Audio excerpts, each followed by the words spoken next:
And my brother, you need to look sharp. Else, by the time you're done, you'll end up selling your house, your car, emptying your bank account, all to prove that you love her. There's so many other ways you can prove your love to women. I was in a situation like that. It sucked. It was terrible. I was totally like, let me just give, and yeah, like you're trying to prove your love, and like I love you. I'll take, I'll give you this. I'll give you this. I'll give you this. At some point, you're going to give me the validation and the respect that I deserve because I'm giving you all of these things, and you're not giving me anything back.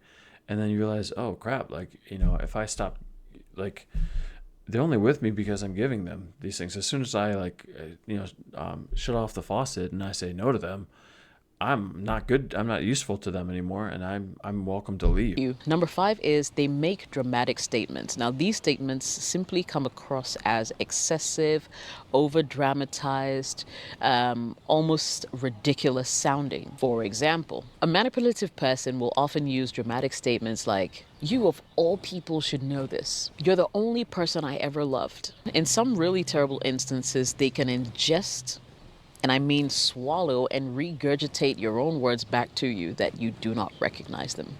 They know exactly what you're trying to say. However, they will put a spin to it. They will put their own meaning to it and throw it back at you in an attempt to hurt you and or to get you to kowtow to what they want you to do. Don't fall for it. Some women are master manipulators when it comes to those things. Number six.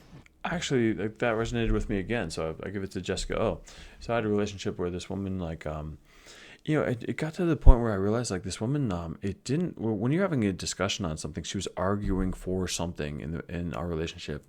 She felt passionately about this, or she was arguing a point, and I thought, oh man, like it's just you get to realize like somebody is arguing a point that they aren't necessarily caring about the validity or the logic and reason behind that point, because as soon as you start kind of pushing back and you refute it on the basis of the rationale with which they presented it, then they decide to just shift their focus and then bring up a new argument that has nothing to do with the last argument.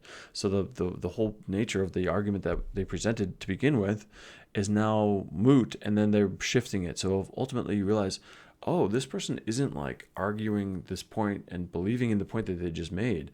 They just want to win this thing, and they have like a motive here, and it's not about the arguments or the reason for it. They just want to get what they want. And so I'm not talking to a rational person. I'm talking to somebody that wants that they know the end result that they want, and they'll just insert any argument in order to secure that.